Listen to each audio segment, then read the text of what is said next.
Legendary musician Michael Jackson died in 2009, a death that shocked the world. The last years of Jackson's life was plagued with allegations of sexual abuse.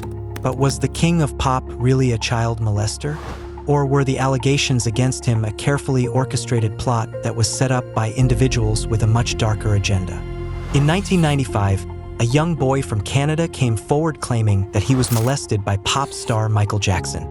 The boy gave all kinds of salacious details about his alleged abuse and was able to give authorities all kinds of credible information. He started just touching our stomach and things, he'd rub our stomach and then he'd get lower, and then that's when I started saying, what are you doing?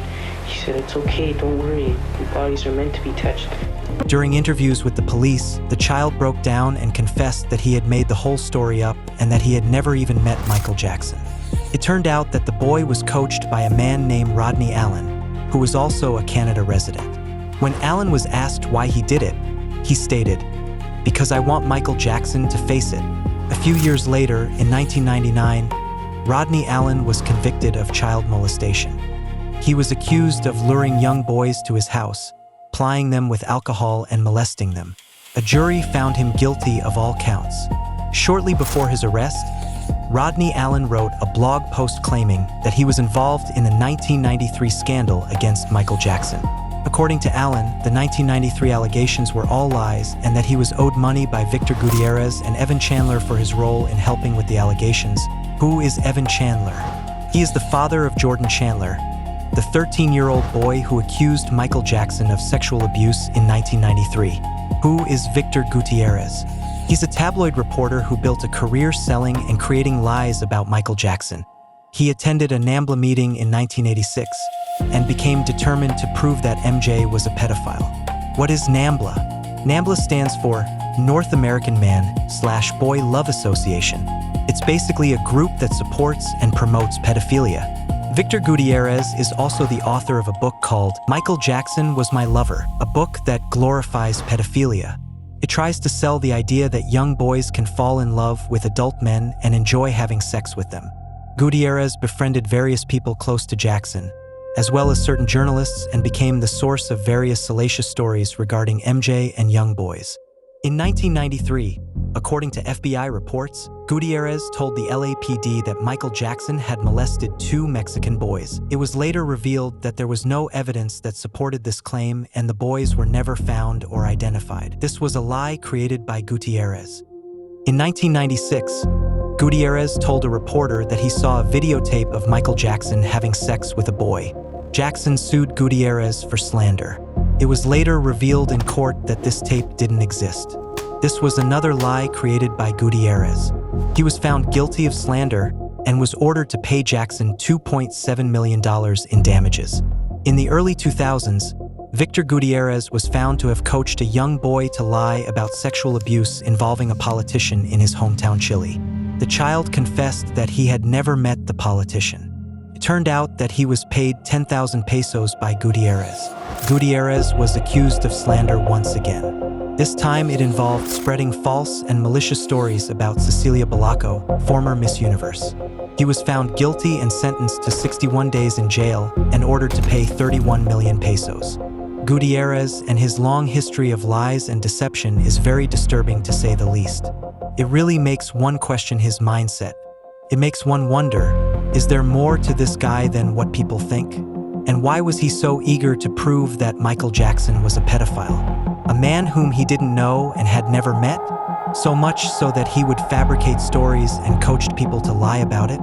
According to Rodney Allen, who knew Gutierrez, there is indeed a lot more to him than what people think. In multiple letters written from prison, Rodney Allen made all sorts of explosive claims against Gutierrez. One of these claims is that Victor Gutierrez is a pedophile.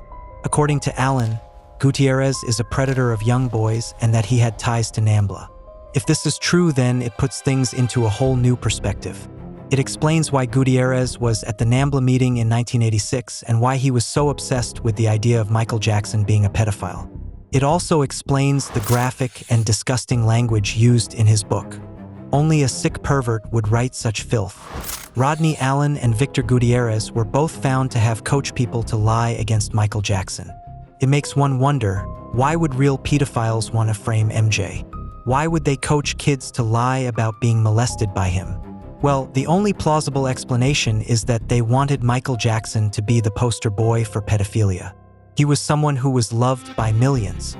So if the king of pop is a pedophile, then society would be more accepting of pedophilia. And it begs an even bigger question. Was Jordan Chandler another young boy who was connected to Victor Gutierrez and was coached by him via Evan Chandler? There is actually overwhelming evidence that supports this theory. There's no doubt that Gutierrez was connected to Chandler. One of the biggest clues is the fact that Gutierrez's book contains all kinds of personal pictures and documents that could have came from no one else but Evan. Another clue. Jordan Chandler claimed in an interview that Michael Jackson had molested other boys.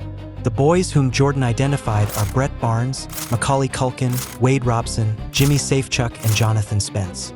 These boys just so happened to be the same boys whom Gutierrez claimed in his book were molested by Michael Jackson. Their parents were also approached by Gutierrez to try to get some dirt on MJ. Another clue, Jordan singles out Brett Barnes and mentions his name various times.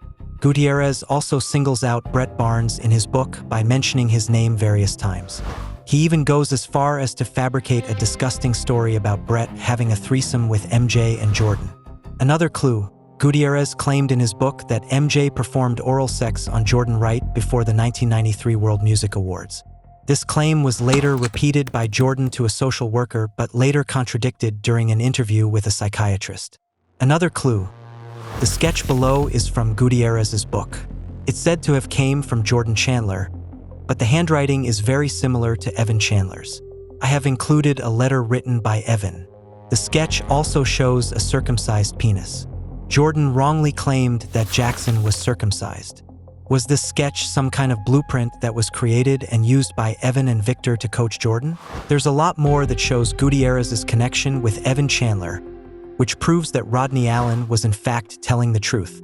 He really has no reason to lie. Evan Chandler actually alluded to this in a private phone call with a man named David Schwartz, which was made on July 8, 1993, before his son allegedly confessed to him that he had been molested. Evan told David that he had hired an attorney to help him carry out a certain plan that included other people. This plan, according to Evan, would make him win big and get everything he wants, and that Michael Jackson would be destroyed forever. So the obvious question is, why did he hire an attorney to destroy MJ if at the time he wasn't aware of any molestation? Even if he suspected it, he wouldn't have hired an attorney unless he knew for sure. In October 1993, Jordan Chandler was interviewed by a psychiatrist named Dr. Richard Gardner, who specialized in false allegations. He was often called as a defense witness in criminal cases. If anyone could tell a genuine victim from a false victim, it was him. Dr. Gardner is also the author of a book called True and False Accusations of Child Sex Abuse, published in 1993. Jordan Chandler's attorney Larry Feldman sent Jordan to New York to be interviewed by Dr. Gardner, who had testified in over 400 cases regarding child custody and sexual abuse. Dr. Gardner asked Jordan a series of questions about his relationship with Michael Jackson, traveling with him, visiting Neverland, and the alleged sexual abuse that he had suffered. Detractors of Michael Jackson insist that Dr. Gardner believed Jordan and that his interview proves Jackson's guilt. But the obvious question is, where's Dr. Gardner's conclusion? Did he really believe Jordan? And if so, where's the report confirming this? And why wasn't it used by the Chandlers to bolster their case? Or better yet, why did Dr. Gardner suddenly disappear from the Chandler case and was never heard from again? Could it be that this psychiatrist, who specialized in false allegations, didn't believe Jordan and that his report was not in favor of the Chandlers? Dr. Gardner's book is very interesting. There's a chapter where he makes a list of all the red flags of determining a false victim. Here's a few of those red flags. Let's compare them to statements from Jordan's interview. From Dr. Gardner's book, children who have been genuinely abused are often quite hesitant to reveal the abuse. It is unlikely they will ever discuss the abuse spontaneously. In contrast, those who are falsely accusing are likely to unashamedly and unhesitatingly describe their sexual experiences. Jordan unashamedly and unhesitatingly describes his alleged abuse. He is never hesitant and just talks as if he is speaking of an everyday event. He is matter-of-fact, neutral, and devoid of emotion. From Dr. Gardner's book, children whose accusations are false are far less likely to provide specific details because they do not have an internal image to refer to. Accordingly, when asked to provide these details, they may say, "I forgot," "I don't remember," or "ask my mother." If you read Jordan's interview, you will notice that the majority of his answers were, "I don't know," "I don't remember," or "ask my mom." He says these phrases a total of 45 times. Keep in mind that Jordan was recalling events that occurred just 5 to 8 months prior. From Dr. Gardner's book, if the child has been traumatized, then one would expect sadness, grief, fear, guilt, and other appropriate emotional reactions to be exhibited at the time the child relates the experiences. There is no sadness, grief, fear, guilt, and other appropriate emotional reactions expressed in Jordan's interview. From Dr. Gardner's book, children who have been genuinely abused may often withdraw from involvement with others. In school, they are described by their teachers as being removed from others and as having little interest in learning, and even socializing with their classmates. Jordan is not withdrawn. He is involved with his peers and talks about a girl he likes. He talks about getting top marks at school with pride. From Dr. Gardner's book, children who have been genuinely sexually abused are often depressed, especially if they have been abused frequently over time. Those who are falsely accusing are not generally depressed, although they may profess being upset over their alleged sexual experiences. Jordan shows no sign of depression. There is no listlessness. He claims he is doing well at school, is interested in girls, and does not indicate any fears or other negative effects. From Dr. Gardner's book, children who provide false accusations may refer to the abuse in general terms and even utilize adult terminology, such as, "I was sexually molested," or "I was sexually abused." Jordan does not provide details and just goes for generalities, fitting the vague and general statements that Gardner says is the hallmark of the fabricator. He also uses adult language, such as "graduate to a new sexual act," to describe the molestation. Jordan also uses adult language which is very similar to the language used by his father during a phone call to David Schwartz. This is clear indication of coaching. From Dr. Gardner's book, the fabricating child generally feels no guilt over the sexual activities allegedly engaged in. They do not feel bad about themselves over what they have allegedly done. They feel angry over what they claim was done to them. Jordan makes it clear he has no guilt. "I didn't see anything wrong with it." At one point he says maybe he could have been more forceful in saying no, but otherwise it is all Michael Jackson's fault, and what was wrong was not the sexual act itself but the fact that Jackson was older. From Dr. Gardner's book, the child who is fabricating sexual abuse generally does not describe fear of the alleged perpetrator and is usually free from tension in the perpetrator's presence. The child who has been genuinely abused will be quite fearful of the perpetrator. Jordan has no fear of Michael Jackson at all. In fact, he told Dr. Gardner that he was looking forward to going on tour with Jackson and that the only thing he fears is cross-examination. From Dr. Gardner's book, children who have been genuinely abused may not repeatedly relate their experiences with 100% accuracy. However, the number of inconsistencies provided by the child who is providing a false accusation is far greater than that which is found in the child who has been genuinely abused. Significant inconsistencies is one of the hallmarks of the false accusation. A comparative study of 8 publicly available accounts of Jordan's allegations reveals a pattern of contradictions. For instance, Jordan told Dr. Gardner that his first time sharing a bed with Michael Jackson was in Las Vegas at the end of February, but the timeline doesn't align with other details, such as the Vegas trip ending on April 1st and a Florida trip on April 22nd. He also gave conflicting accounts about when physical contact began, sometimes saying it started in May, other times implying it happened earlier. These inconsistencies extend to descriptions of events. In one account, his mother saw him and Michael in bed while in Vegas. In another, he only told her about it. There are many other inconsistencies. From Dr. Gardner's book, children who have been genuinely abused often have a sexual vocabulary beyond that of other children their age. Jordan, on the contrary, does not even seem to know what a wet dream is, He calls it a wet something. He acts like he has virtually no sex knowledge, certainly less knowledge than we would expect from a boy of 13, almost 14. From Dr. Gardner's book, the perpetrator will intimidate the child with threats such as murdering loved ones if the abuse is revealed, and bribes to keep secrets. Children who are fabricating abuse have not been exposed to such threats or bribes and are generally not sophisticated enough to describe them. There are no threats or bribes. Jordan says Michael told him to keep things in a secret box, and he also says Michael said he could go to juvenile hall if he revealed the abuse. Dr. Gardner also states in his book that the number one motive for false allegations are custody battles. Jordan's parents were in the middle of a bitter custody battle at the time. There's a reason why Dr. Gardner was asking Jordan the type of questions he was asking him. It was because he was trying to determine if the boy was a false accuser.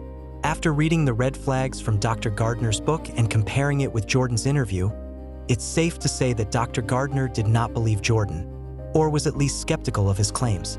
This would explain why Dr. Gardner suddenly disappeared from the Chandler case and why Larry Feldman took Jordan to another psychiatrist named Stanley Kratz. Why would Feldman need a second opinion from another psychiatrist considering the fact that Dr. Gardner was one of the best in the business? A positive report from him would have sealed the deal. Let's take a look at further evidence that strongly suggests that Jordan Chandler was in fact coached. Evidence number 1. Evan Chandler admitted that he imagined the sexual acts that Jordan later accused Michael Jackson of. According to Evan Chandler's chronology, in order to get his son to confess to him that he had been abused, he tricked the boy by lying to him and telling him that he already knew about all the sex acts that he and Michael Jackson had engaged in. Evan told Jordan, "I know all about the kissing, masturbation, and oral sex. These are the very same sex acts that Jordan would later claim." So the obvious question is, how did the boy end up alleging the same things that his father lied to him about? Is it a remarkable coincidence? Or is it remarkable coaching? Evidence number 2. During his interview with Dr. Gardner, Jordan Chandler was able to repeat his father's talking points from a private phone call despite telling the psychiatrist that after confessing to his father about the alleged abuse, they never spoke about the details after. Evidence number 3. Jordan claimed that Michael Jackson told him that he had engaged in sexual relations with other young boys. The boys Jordan identified just so happened to be the same boys that author Victor Gutierrez, who evidence suggests had close ties to Evan Chandler, named as victims in his book and whose parents were approached or hounded by him. Evidence number 4. From July 11, 1993, Jordan was under his father's influence for many years, after already hiring Barry Rothman, an unethical lawyer whom Evan called the nastiest son of a bitch in town. He demanded Jordan over to his house. His mother June agreed, but only if Evan would return the boy a week later. He never did. On July 16, 1993, Evan sedated Jordan with a drug to pull out his baby tooth. During this procedure, he blackmailed and repeatedly pressured the boy into admitting that Michael molested him. While, according to the Chandler's book, Evan repeatedly questioned Jordan, the boy told Dr. Gardner that he was asked only once, leaving out the part where Evan badgered him and threatened to destroy Michael unless he gets the right response. Michael Jackson, myself, and a guy named Alki David had something in common. We had a lawyer over in Century City, Century Plaza Drive or something like that. And I was in there talking to the lawyer. He's no longer with us. He died in a dentist chair. But he told me unequivocally on the Holy Quran, he said, man, we lied on Michael Jackson because he represented one of the kids that said Michael Jackson touched him.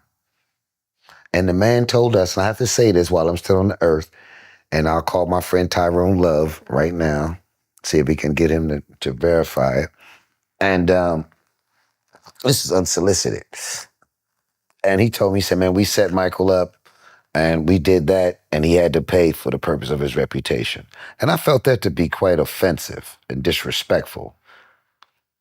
But for anybody that's out there listening, that's exactly what he told me. And I swear by every prayer I ever did in my life.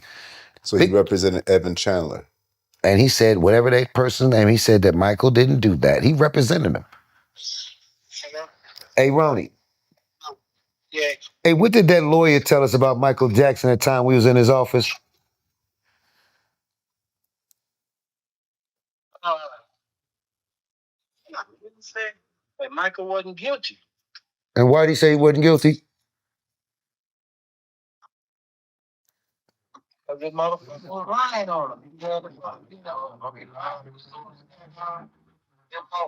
just asked for the money. And do you swear by every prayer you ever did on that man said that? Oh, definitely. And what was his name? What was that lawyer's name again? Passed away to him. He said, dude, damn, I got his car still. I just can't, if you say the name, it'll come to me. Yeah, because he was Alki David's lawyer. That's when we was up there. He had that nice-looking black lady in there working for him. On May 9th, 1993, Michael Jackson traveled with Jordan Chandler, his mother and his sister to Monaco to attend the World Music Awards. Jordan claimed that he and Michael Jackson had gotten sick with colds while in Monaco and that his mom offered to stay at the hotel and take care of them. But Michael insisted that she should instead take his credit card and go shopping. While she was gone, Jordan and Michael Jackson took a bath together. However, if you watch video footage of the 1993 World Music Awards, neither Jordan nor Michael come across as people who are ill or sick. They are both laughing, smiling, interacting with others, and just overall having a good time. When Jackson won an award and gave his acceptance speech, he sounded neither ill or congested. Jordan's mother, June Chandler, testified in court that she, Michael Jackson, and her children had all traveled to Las Vegas. She told a story about receiving a phone call from someone telling her that Michael Jackson was supposed to be at the Cirque du Soleil show, but that he wasn't there. According to June, Jackson skipped the show and instead went to her hotel room crying and pleading with her to let her son sleep in his bed. This claim is provably false.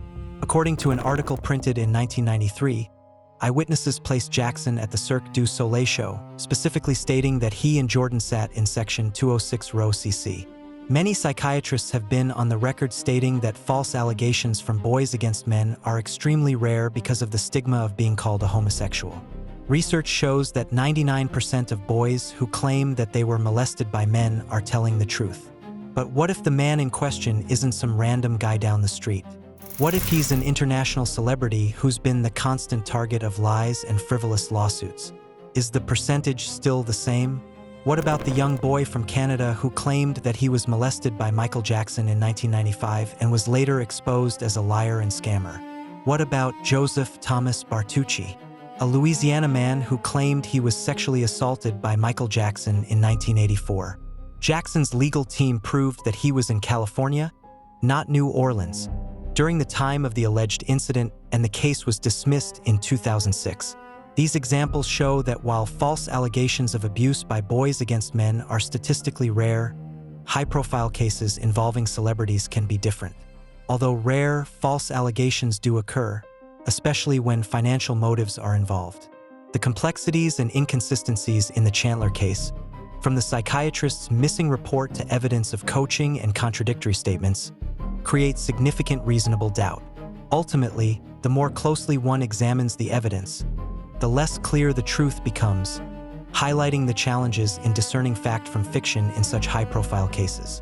Jordan Chandler's reluctance to support other accusers and his efforts to distance himself from the case only deepen the mystery. Is it because he knows it was all lies and he doesn't want to be associated with the lies? Perhaps this is why he threatened to legally fight a subpoena and told the FBI, "I've already done my part." The issue of the Geordie Chandler case, because you told Taj and I about how you had been present for this phone call which Michael received. I was there, and Jordan was crying, saying, "Why is my dad doing this?" And Michael was very upset. I mean, you don't think the kid moved far away from the dad. The dad ended up committing suicide, but when you're famous like him, people are going to do anything to extort money from you. Can you just talk us through that? You know, what was going? Where were you that day? What was happening? I came over to do his hair, and he was very upset because of what was going on.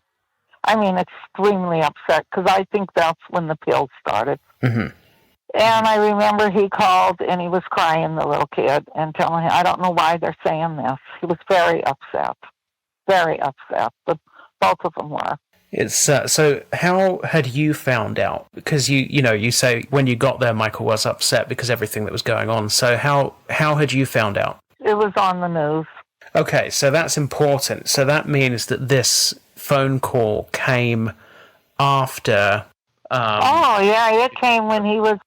I believe it was right when it started because he was still at the hideout on Galaxy, if I'm correct. Yes, he was. Because then he moved from there. I just know he was the two of them were upset. And how much of the phone call could you hear? I just heard that and they were crying. The little boy was crying and that was it. I stepped out because I was in the middle of doing his hair. What was, when you first heard the news of these allegations, how you first heard and what your reaction was? That it was a lie. And how much of the phone call could you hear? I just heard that and they were crying. The little boy was crying and that was it. I stepped out because I was in the middle of doing his hair. Jordan Chandler has never spoken publicly about the allegations, but he has spoken privately to people close to him. Some of these people were on the defense witness list for the 2005 trial, ready to testify against him if he had testified. In conclusion, the 1993 allegations weren't spontaneous, but was a well-thought-of, carefully orchestrated scheme concocted by Evan Chandler with the help of Victor Gutierrez. All of Jordan's allegations are really Victor's sick fantasies, which can be found in his book. The fact of the matter is, Michael Jackson never molested any children. His love for kids was pure and innocent, but sadly it was turned into something criminal by a NAMBLA member whose lies were embraced by the media. The story of Michael Jackson serves as a tragic reminder of how easily lives can be destroyed by false allegations, and how important it is to seek the truth behind the headlines. Serious allegations deserve serious scrutiny. While it's important to believe victims, we must remember that the falsely accused are also victims.